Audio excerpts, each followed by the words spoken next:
Chapter 4 Naima. As we walked along, we came close to the door that led to the plane of judgment. I inquired from Saleh, "Do we have to go back to the plane of judgment now?" "Why? Has your interest to go there waned?" he asked in a surprised tone. "No, it's not so. I thought that since I am already here, I might meet my family as well. When we came here at the beginning, you took me up directly. But now my family members would have reached the camp for the last prophet's nation. You humans are used to conveying your emotions wrapped in the garb of civility. Why do you not say clearly that you want to go to your wife? Why do you keep using the term family members?" Saleh commented, chuckling, which made me blush. Then he smiled and said, "Don't be embarrassed, my friend. Let's go to her. This servant has been appointed to fulfill all your desires." The meanings and connotations of time, paths, and places had completely changed in this world. That is why, the moment Saleh uttered these words, we found ourselves near the mountain that had camps of all the prophets and their nations. Perhaps I told you when we came here the first time that the name of this mountain is Araf. Remember? You went on its summit, and look, there is the camp of the nation of the last prophet. The area at the foot of the mountain, where we were, was quite wide and had the capacity to accommodate a lot of people. Yet it was jam-packed. Such a large gathering was nowhere else around the mountain. I asked Saleh, "It looks like all the Muslims have arrived." "No, in fact very few are here. The nation of the last prophet is very large. That is why the number of people from this nation who were righteous and close to God is also very large. Otherwise, most of the Muslims are still running around worriedly in the plane of judgment. Will the Muslims from my era be here too?" Unfortunately, there are very few of your contemporaries here. The majority are from the time closer to the demise of the last prophet. Very few people from the last eras of humanity were able to reach here. Most of the Muslims of your era were either materialistic or sectarian. Both types are currently enjoying a tour of the plane of judgment. That is why you will find very few of your acquaintances here. You can meet the ones you know after entering paradise at the grand gathering at the court. For the time being, we are only going to meet your family to give a treat to your eyes and then return immediately. The accountability may start any moment. "What is the grand gathering at the court?" I asked. After the accountability and judgment, when all the people destined for paradise have entered it, they will have a gathering in the court of the Almighty. That gathering is known as the grand gathering at the court. In that court, people of paradise will be awarded their formal titles and entitlements. It will also be an opportunity for the people to meet their Lord, as well as an occasion to honor the people who have been declared close to the Almighty. I wanted to ask more questions, but we had reached quite close to the camp. It was a huge tent city. In this city, camps were set up according to the different periods of time. Owners of some of the tents could be seen talking to one another aside their tents. I could see many of my companions and friends who had supported me wholeheartedly in spreading the word of God. I felt such joy in my heart on seeing them that words would fail to describe. They were the ones who never let their youth, careers, families, or wishes overwhelm them. They kept all those facets of life within limits and dedicated the rest of their time, abilities, wealth, and passion in the service of God. As a reward for these sacrifices, they had achieved everlasting success before others, as promised in the world. We saw many distinguished personalities of the Islamic history and greeted people as we walked by. All of them invited us to dine with them in their camps, but Saleh politely declined with gratitude. However, I did promise to meet them all later on. On the way, Saleh said, "Each and every one of these exalted persons is worthy of spending time with. It is good that you have arranged to meet them later. It won't be so easy to even make an appointment with some of them later on." He stopped for a second and looked at me compassionately. Said, "The fact is that even getting an appointment with you won't be that easy, Abdullah. You cannot comprehend it yet, but you are going to be a person of high stature in this new world. But the truth is that you were always a person of high stature as per the standards of the Lord of the worlds." As Saleh said this, he embraced me. Then he whispered in my ear, "Abdullah, it's an honor for me to accompany you." I looked towards the sky and gently answered him, "The real honor is to worship God, to invite His people towards His worship. It's an honor for me that God bestowed the honor of doing this service to someone like me, who is as worthless as a tiny grain of sand." As I said this, my eyes started to fill with tears of gratitude. Yes, you are right, Abdullah. The Almighty allows a grain of sand the privilege of reflecting the glorious sunshine. If you shined like the sun, it was by His grace. But this honor is only reserved for His sincere servants, who dedicate their lives to His worship. The rebellious, the instigators of evil, and the neglectful people are never given this privilege. We started walking again and came close to a beautiful and delicately woven tent. I could feel my heart beating faster. Saleh turned towards me and asked, "Is your wife called Naima?" I nodded in affirmative. Saleh pointed towards the tent with his finger and said, "That is her tent." "Does she know that I am here?" I asked with a pounding heart. Saleh answered, "No." Then he gestured towards the tent and said, "This is your destination." I slowly ambled towards the tent and after saying salam, sought permission to enter. My heart started pounding fiercely when I heard the voice coming from the tent. "Who are you?" "Abdullah." As soon as I uttered these words, the curtain was pulled up and darkness fell in the entire world. If there was any light in the world, it was emanating solely from the face in front of me. Time, era, centuries and moments, everything stopped. I just stood there, silently staring at her. The name Naima means radiance, but that radiance could be so beautiful, I only realized it at that moment. The last time when we were together, our association of a lifetime had matured into a comfortable companionship of old age. It was a time in our lives when love did not depend on beauty and youth. Nevertheless, Naima had sacrificed all the wishes and desires of her youth for my sake.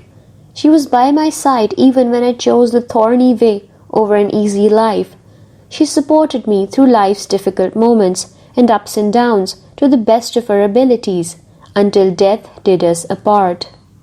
But today, as the transient curtain of death had pulled back, facing me was pearly white moonlight, sparkle of the stars, shine of the sun, fragrance of the flowers, delicateness of the buds, freshness of the dew, splendor of the morning light, and beauty of the dusk twilight, all of them emanating from her face.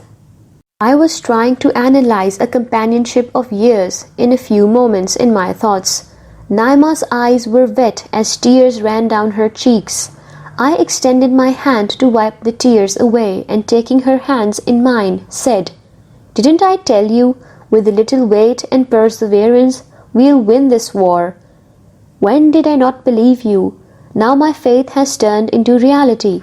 It feels like you went out of our home for a little while and then came back.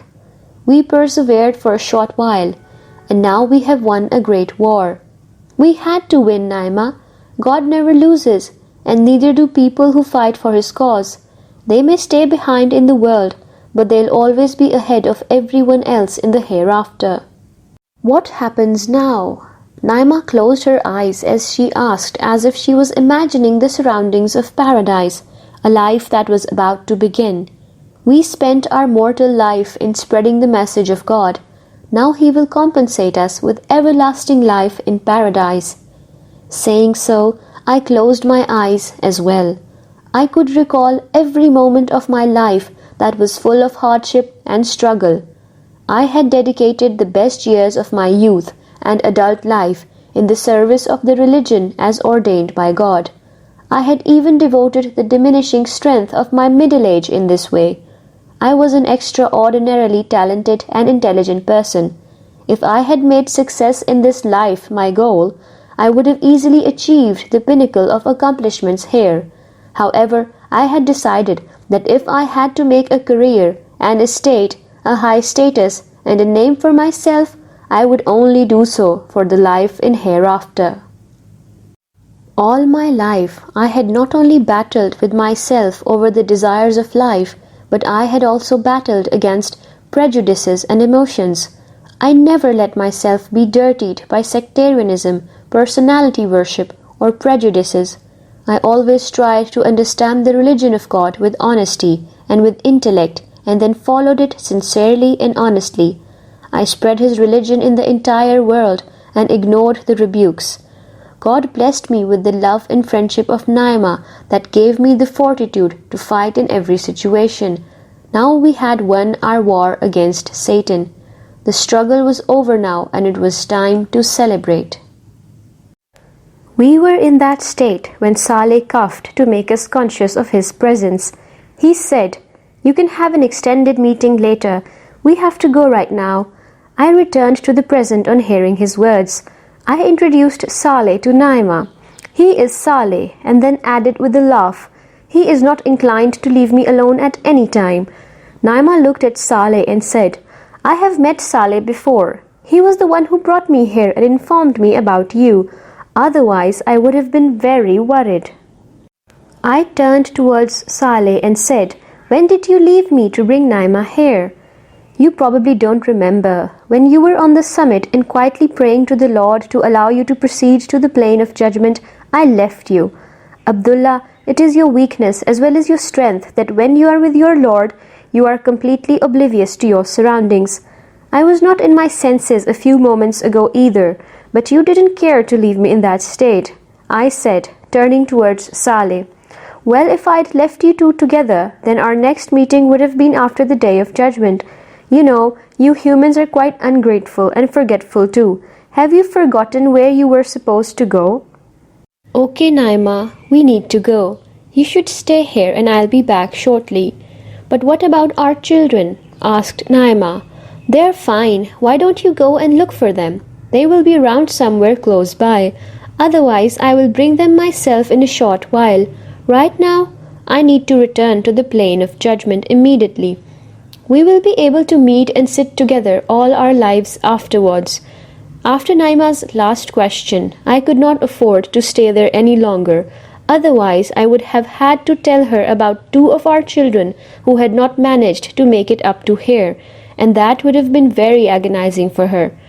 Naima nodded, looking a bit puzzled.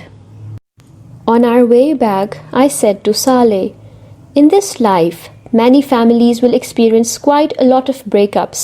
Some people will lose their wives and vice versa." "Obviously, it will happen," he replied. "People had a chance to excel only in the past life, which is over now. Here, if someone is left behind, nothing can be done about it. However, no one will be alone over here.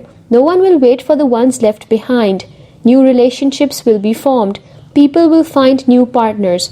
There will be new marriages. I don't think we will have the same kind of family system here as we had in our past life," I commented. "You are correct.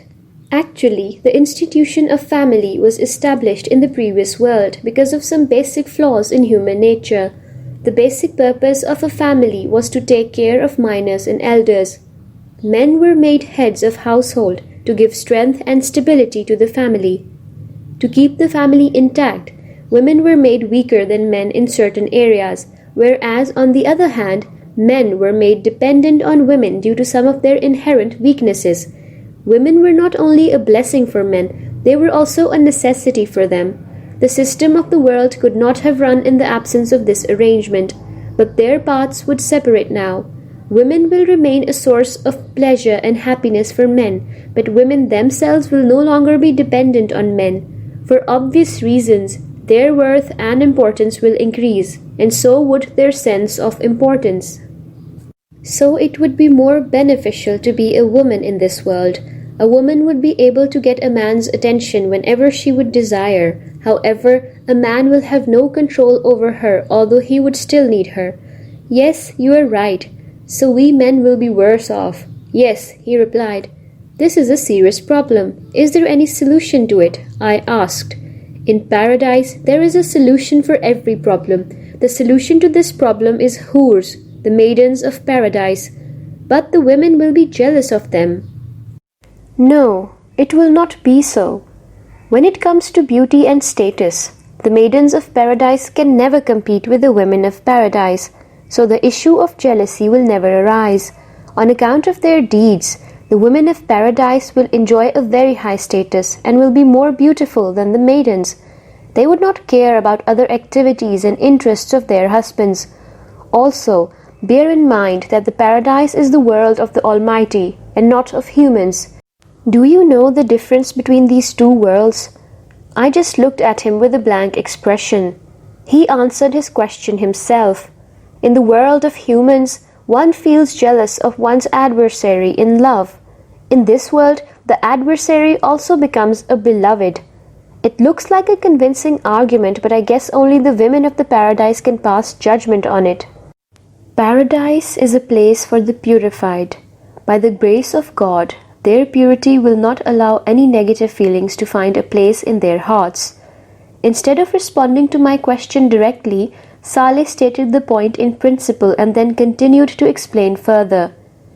Actually, you are still under the effects of the past world of humans. That was a world for trial. Therefore, negative emotions were also placed in the hearts along with the positive ones. Those negative thoughts emanated from within the human personality. Every pious man and woman was responsible for controlling those negative emotions despite the adverse circumstances. You can understand this by the example of human secretions like sweat, feces, urine, blood, etc., which originated from within the human body, but you were instructed to keep your body clean from them through ablution or taking a bath. Similarly, the negative emotions were also a filth emanating from within you. You were supposed to wash away those negative emotions like anger, hatred, falsehood, jealousy, arrogance, malice, cruelty, etc. with the help of patience and resolve. Pious men and women had to bear this hardship throughout their lives, but today they will be liberated from all such hardships. What do you mean? I asked. I mean that neither will their bodies produce any unclean secretions, nor will they experience any negative thoughts or emotions. Paradise is a beautiful abode for beautiful people to live in. It has no room for ugly emotions. But I think the point to learn from this whole discussion is that the maidens of paradise are inferior to the women of paradise and are just good enough to make do. That is why the women will not be jealous of them. I added laughingly. Poor Muslims were crazy for the maidens and experienced all sorts of taunts from other people for nothing. Saleh responded to my joke in a serious tone and said, You are wrong in both cases. The fact is that men will no longer be an asset valuable enough for women to feel jealous about in paradise. As far as the maidens are concerned, do not insult them by calling them inferior and just good enough to make do. Although they are not like the women of paradise, you still cannot consider them inferior in any aspect. Okay, what do they look like? Where do I begin? They are the ultimate examples of femininity and the last word on physical beauty. Their unparalleled beauty and elegant appearance does not require any makeup, garlands, pearl necklaces or other adornments. The most beautiful ingredients from all parts of the universe are used for their creation. When one combines the colors of flowers, the delicacy of wind, drift of the rivers, steadiness of the earth, sparkle of the stars, scent of the blooms, light of the moon, rays of the sun, evenness of the sky, height of the peaks and depth of the valleys, only then a maiden of the paradise is created. Their splendor meets the ultimate scale of beauty. They are tall and fair with a golden complexion. Their skin is flawless from top to bottom. Their eyes are large and dark, but they change their color to match any dress. Their eyebrows are smooth and eyelashes long. They keep their gaze lowered, but when they look up, that look goes through the heart like an arrow. Their faces are worthy of reading like a book. Foreheads are wide. Cheeks have a reddish hue. Noses are straight. Lips are delicate as rose petals. Their teeth shine like pearls, and when they speak, their words have the sweetness of honey. Their hair is shiny, soft as silk, and dark in contrast to their fair color, and extends to their calves. Their voices are sweet and melody to the ears. Their words are like showers of pearls, and their smiles can brighten up a day. Their bodies smell of the fragrance of modesty, while their breaths have a beautiful aroma. The velvet dresses on their perfumed bodies and the shining jewelry that adorns them give the appearance of the full moon playing hide and seek with the clouds. "Have you ever seen them?" I asked. "No, no one has ever seen them. Like others, I have only heard about them, and I am narrating what I have heard to you." He then continued his discourse, but turned to poetry to describe their beauty further. "I have heard when she speaks, words take the shape of flowers. If that were so, then come, let us go and try to talk to her. I have heard at night the moon stares at her throughout, that stars descend from their heights to have a peek at her. I have heard in the day butterflies tease her on her form, and at night fireflies stop and gaze at her. I have heard her eyes are like those of a gazelle, enough to kill with a look, and that deer of the whole forest come to steal a peek at her. I have heard her black eyes are enough to bring the world to its end." Thus the coal sellers heave a sigh at their loss, looking at her. I have heard since she has started wearing ornaments, the mood of the jewels had changed to great pride. I have heard that the shape of her body is such that the flowers shorten their petals to peek from behind. When she stops, all movements revolve around her, and when she walks, time stops to have a look at her. Even if these are all fables, all figments of imagination, even if she is a dream, let's see if we can turn it into reality. As Saleh kept on speaking tirelessly, I started at his face in silence. When he had finished reciting the poetry, I said, "Your words seem to be an exaggeration, a story or a dream, yet I must say that even if it is a dream, it is a beautiful dream. This dream has not ended yet. The physical makeup of a maiden of paradise is like a winding brook that begins its journey as snow in the thick, dark clouds in the sky. Staying on mountain tops, it takes the shape of waterfalls and streams that run down the mountain slopes, resting a while when it reaches the plains. After caressing the dizzying heights, it flows downwards, going over mounds and reaches the valleys, where it finally submits itself to the sea of goodness, piety, and God-mindedness, the person who had led his life with steadfastness and consciousness of God. This happens because this brook does not allow itself to be polluted by any filth or impurity throughout its entire course. It keeps every unrelated gaze away from its sight and touch. It covers a distance of thousands of miles whilst maintaining its chastity. For the same reason, it does not accept anyone less than a person who is pure and unblemished, and at last its existence, a blend of youths rising and falling waves, merges in its own sea forever.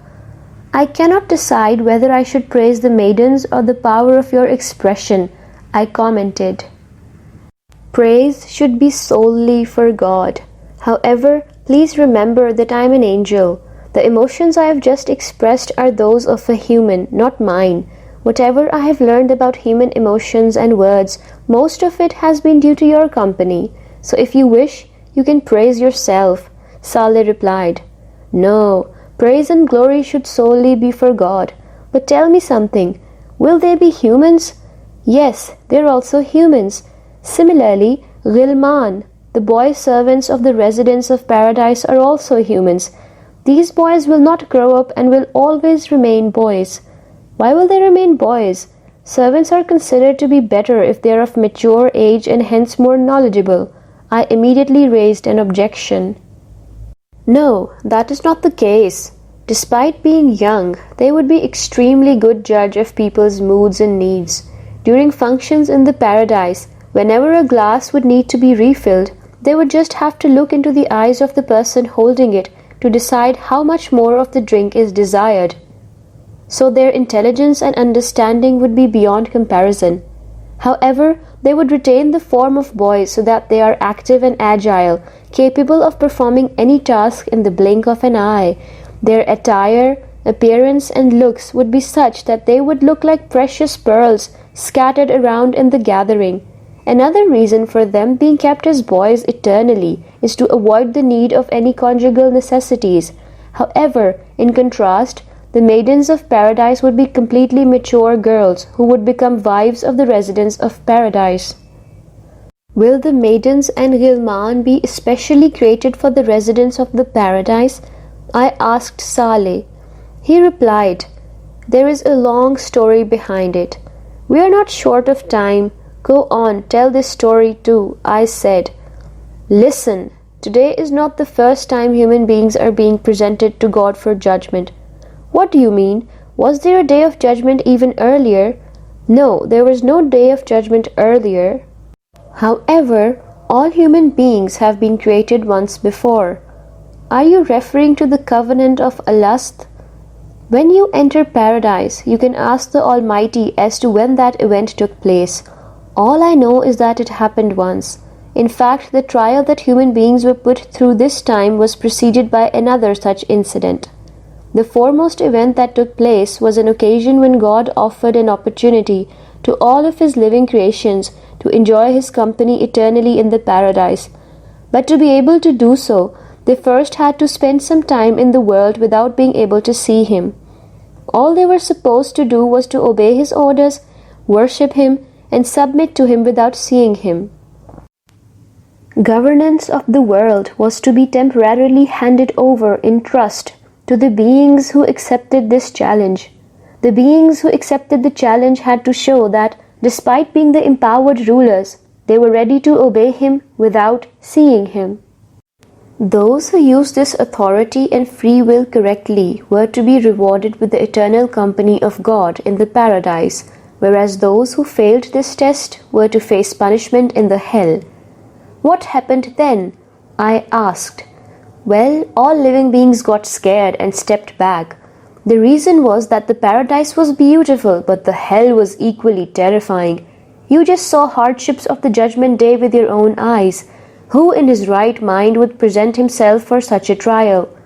And probably we, the emotional humans, opted for this test, I said. Yes, this is exactly what happened. But the decision to go through the test from God was taken by the collective soul of the entire humanity. Thus, it was a prerequisite for God's ultimate standard of justice to create every single human being and ask directly about the extent of the test he or she was willing to undergo. Abdullah, this happened because your Lord is not unfair to anyone, not even in the smallest way. That is why He first created all human beings and then unveiled His complete scheme of the test to them. Obviously, majority of the human beings were already prepared to take this test. Thus, they agreed to it, being fully aware of its implications. However, for those humans who refused to take such a risk, the Almighty decided that they would take up the role of those children who die before reaching maturity. The same children will then become ghilman and hurs. Did the rest of the humanity agree to such a tough trial? God showed His ultimate benevolence even in this matter. As you are aware, not everyone was tested in the same manner in the world. Each individual chose his or her trial that day. Those who had a lot of resolve chose the times of the prophets for their test. Their test was to believe in and support the prophets during those eras of widespread ignorance. The prime condition for their success was that they had to stand firm even in the face of worst opposition, to remain steadfast despite all kinds of challenges, and to pass on the message of their prophets to other people. That is why there was a huge reward for them in the hereafter. However, in case they denied and rejected the prophets, they had to face a severe punishment, as they had the benefit of direct guidance by the prophets. Examples of such people include Abu Bakr, may God be pleased with him, on one hand, and people like Abu Lahab on the other hand, who was one of the worst enemies of the truth. The second and lower level of the test was whereby people chose to become part of the nations of the prophets after the prophets had passed away. Their test was to protect themselves from going astray, sectarianism, deviations, and ignorance of later times, while holding steadfast to the divine law. They were also expected to promote good deeds and to help stop people from bad deeds. Those responsibilities were assigned to them as they had the teachings of the prophets to turn to for guidance, and because they were born as Muslims. Therefore, they did not have to pass through difficult trials to recognize the right path. It also meant that they had more guidance available to them compared to other people, hence they had greater opportunities to reap rewards. But in case of negligence, their accountability was to be very tough as well. Other Muslims and I belonged to this group, did we not? Yes, you are right. The third group comprised of people who selected an even easier test. They were born in circumstances where they did not have access to any direct guidance from the prophets. Their test was based on the innate divine guidance present in the nature of every human being. That is, a test based on belief in oneness of God and universal moral values. Unlike other Muslims, they were not subject to the tough trials of following the divine law, nor of the companionship of prophets through arduous times. Obviously, their accountability is also going to be quite lenient. Accordingly, their risk of facing dire punishments is also low, and the opportunity to reap great rewards for them is also less. What about the prophets? They were the ones who decided to take the toughest test. That is why they received direct guidance from God, and the criterion for their accountability was extremely strict too. You are well aware of what happened to Prophet Jonah. He had not committed a sin. He had only reached an incorrect conclusion and acted upon it without divine approval. As a consequence, the Almighty locked him up in the belly of a fish. Saleh summarized his lengthy conversation in these short words. The real principle at work for all of the groups is the same. Those who received more guidance will face stricter accountability, and consequently will reap either greater reward or worse punishment. Those who received lesser guidance will face lighter accountability and therefore lesser rewards or punishment. However, the decision about which of the three groups each human being belonged to was taken by human beings themselves and was not decided by the Almighty. That implies that if I received more guidance in the world, it was at my own request? Yes, you are absolutely right. That is why you have managed to attain such a high level of success today. If you had not appreciated that guidance, you would have been a candidate for equally severe punishment. Oh dear, I can't believe that I took such a huge risk. That was the rule of your world. No risk, no gain. I truly realized at that moment the significance of what I had achieved, as well as the magnitude of the danger I had managed to avoid. Spontaneously, I fell down on the ground in prostration. I kept thanking my Lord for a long time for helping me pass this test. Then Saleh tapped me on my back and said, "Get up, Abdullah." I got up and holding Saleh with both my hands, said, "Saleh, I will never die now. I will never experience illness, old age, fear, grief, sadness, and hopelessness in my life. I feel like jumping, dancing, laughing, and screaming to tell the whole world that I have succeeded. I want to proclaim the beginning of my rule today. I want to announce that today is the day when my life begins." Saleh just kept looking at me silently with a smile on his face. When I became quiet, he said, "Indeed, life will begin, but before that, we need to go back to the plane of judgment. We have to witness many events. God has given you a unique opportunity. Come on, let's go back to the plane of judgment."